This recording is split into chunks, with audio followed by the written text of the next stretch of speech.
Hello guys, welcome back to the channel. Okay, so आज के इस वीडियो में हम डिस्कस करेंगे स्ट्रक्चर और यूनियन के बीच का डिफरेंस। ओके, सी लैंग्वेज में बेसिकली टॉपिक थोड़ा सा इंपॉर्टेंट होता है। ओके, सो कॉलेज एग्जाम्स हो, वाइवा हो या फिर आपका इंटरव्यूज़ हो, उसके लिए थोड़ा सा इंपॉर्टेंट टॉपिक एकदम बेसिक से आपको एकदम क्लियर वे में आपको समझाऊंगा। ओके, सबसे पहले समझते हैं हम डेफिनेशन। ओके, स्ट्रक्चर की देखते हैं। Structure is a user defined data type that allows storing multiple variables of different data types under one name. Okay, और वही दूसरी तरफ union is a user defined data type that also allows storing multiple variables of different data types but one at a time. Okay, मतलब क्या, structure basically एक user defined data type होता है जो हमें एक्चुअल में डिफरेंट डेटा टाइप्स के multiple variables एक ही नेम के अंदर स्टोर करने देता है, मतलब परमिशन हमारे लिए अलाउ कर देता है। वही दूसरी तरफ यूनियन भी यूज़र डिफाइंड डेटा टाइप होता है, लेकिन इसमें थोड़ा सा चेंज होता है। इसमें एक टाइम पर सिर्फ एक वेरिएबल की ही वैल्यू स्टोर होती है। ओके, उसके बाद हम बात करते हैं मेमोरी एलोकेशन की। Okay, so basically structure memory is allocated separately for each member of the structure। वही दूसरी तरफ union all members share the same memory location। मतलब क्या, बेसिकली स्ट्रक्चर और यूनियन का ये बहुत इम्पोर्टेंट डिफरेंस आता है इसमें। ओके, सो बेसिकली स्ट्रक्चर में हर मेंबर के लिए अलग अलग मेमोरी एलोकेट होती है, लेकिन यूनियन में सभी मेंबर्स की एक ही मेमोरी लोकेशन शेयर करते हैं। ओके, उसके बाद समझते हैं हम memory size.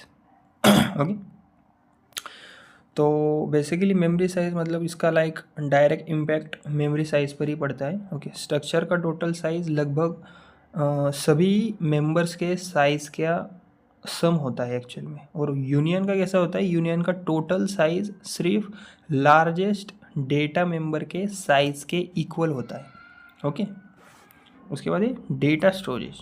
Okay, see basically structure में सभी मेंबर्स एक साथ डेटा स्टोर कर सकते हैं, लेकिन यूनियन में एक टाइम पर सिर्फ एक मेंबर ही डेटा स्टोर कर सकता है। ओके, उसके बाद ये डेटा सेफ्टी।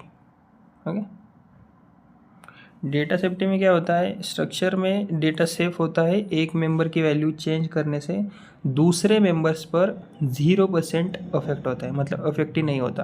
ओके, और वही यूनियन की बात करें, यूनियन में डेटा सेफ नहीं होता क्योंकि एक मेंबर की वैल्यू चेंज करने से दूसरे मेंबर्स ओवरराइट हो जाते हैं अपने आप। ओके, उसके बाद एक्सेसिंग मेंबर्स। ओके, तो स्ट्रक्चर के सभी मेंबर्स को कभी भी एक्सेस किया जा सकता है, लेकिन यूनियन में सिर्फ लास्ट असाइन मेंबर को ही एक्सेस करना पड़ता है। ओके, उसके बाद इनिशियलाइजेशन।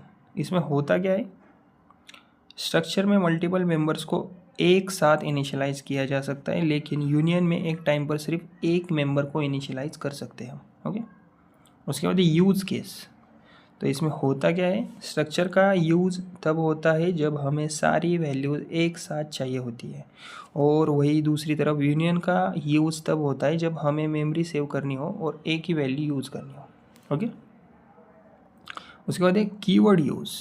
ओके, तो ये होता क्या है, कीवर्ड यूज़ मतलब लाइक स्ट्रक्चर डिफाइन होता है स्ट्रक्ट कीवर्ड से, और वही यूनियन डिफाइन होता है यूनियन कीवर्ड से। सिंपल। ओके, और अगर एग्जाम्पल की बात करें, ओके, एग्जाम्पल की अगर बात करें तो स्ट्रक्चर के एग्जाम्पल कौन से, स्टूडेंट डिटेल्स, उसमें क्या क्या होता है, रोल नंबर हो गया, नेम हो गया, मार्क्स हो गया। और यूनियन की एग्जाम्पल अगर देखें, एक डेटा जो कभी इंटीजर है, कभी फ्लोट है, कभी कैरेक्टर है, लेकिन एक टाइम पर सिर्फ एक ही बनेगा। ओके, तो वन लाइन अगर आपको बताओ ईजी वे में आपको ध्यान में रखने के लिए, so basically structure uses more memory but stores all data safely, while दूसरी तरफ union saves memory while sharing the same memory space. मतलब क्या, बेसिकली स्ट्रक्चर ज़्यादा मेमोरी लेता है लेकिन डेटा सेव होता है।